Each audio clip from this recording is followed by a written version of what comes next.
辛いな。この店にまた来たいという要素を作らないと。A normal day in Japan, where young people are striving every day to pursue their lives and dreams. That morning, the young man was facing pressure from his superiors because of falling sales.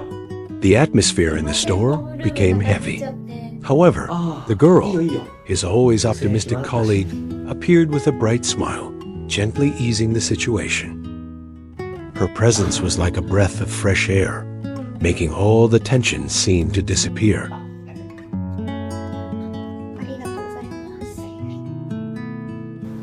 That day, like so many others, passed with the two of them working side by side, helping each other with tasks, covering for each other when someone forgot a step, reminding one another to eat, laughing over a spilled basket of apples, encouraging one another, gently and consistently.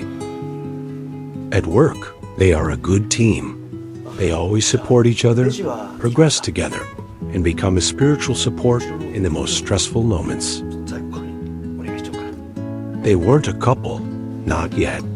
But in the quiet corners of that little store, something beautiful was beginning to grow something, built not on dramatic moments or big declarations, but on shared effort, mutual respect, and small gestures that slowly build trust.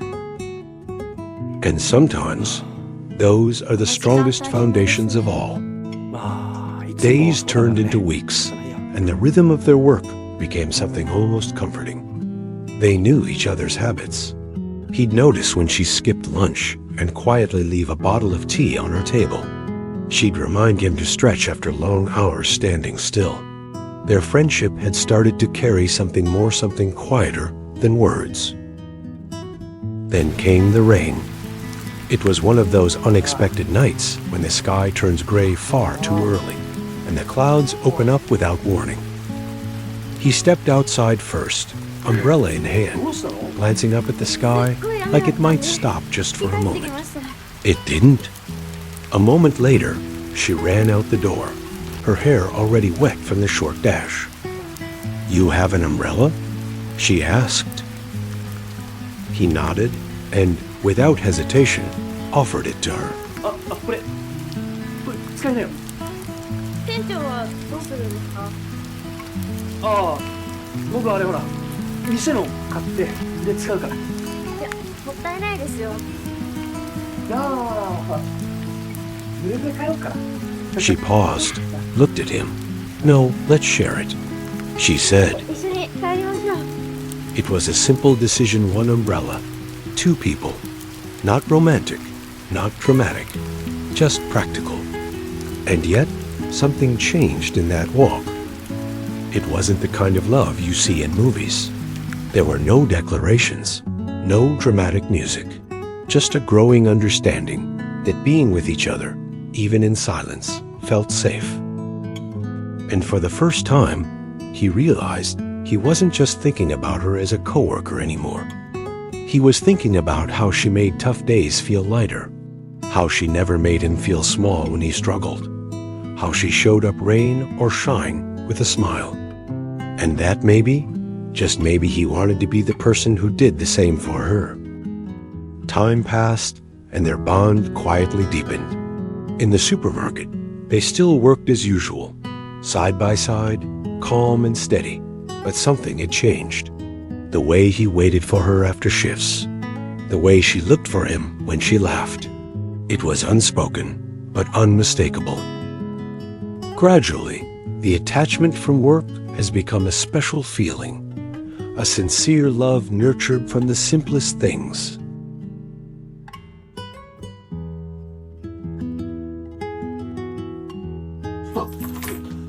お客さん、何ですか？お釣りはトレイでやり取りしてください。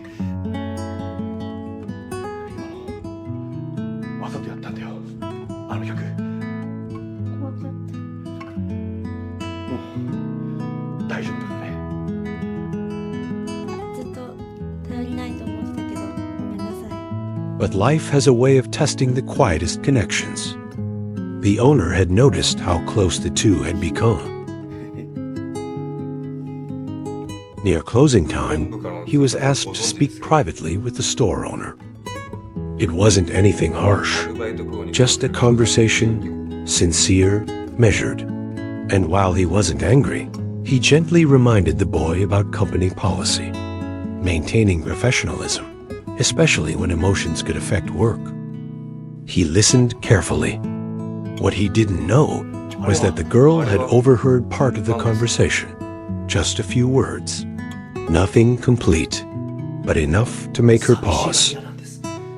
She didn't ask questions. She didn't say anything. She simply turned away. スキンシップしてきて。